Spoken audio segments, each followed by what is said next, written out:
কি করবে, নতুন একটা নিয়ে নেবে, হয়ে যাবে। ওই ভাঙা ফোনটাকে দিয়ে নতুন একটা ফোন নিয়ে নাও, তাহলে আবার এত টাকা লাগে নাকি? ওই ফোনটাকে দিয়ে আর একটা ফোন নিয়ে নাও, অল্প কিছু দিয়ে তোমার একটা ঝাঁকাস নতুন ফোন হয়ে যাবে, একটা ভালো ফোন হয়ে যাবে, 5G ফোন হয়ে যাবে। ওই পুরোনো ফোনটা ঠিক করে কেউ? ওই ফোন ঠিক করে কি করবে?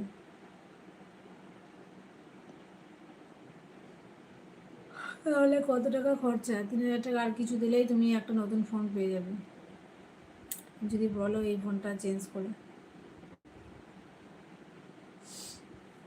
টাকা নেই, তাই তো টাকা নেই, টাকা নেই এমনি এমনি বলো না তো, টাকা নেই টাকা নেই।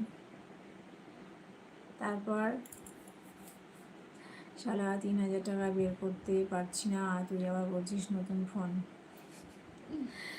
আরে নতুন ফোনই হয়ে যাবে, নতুন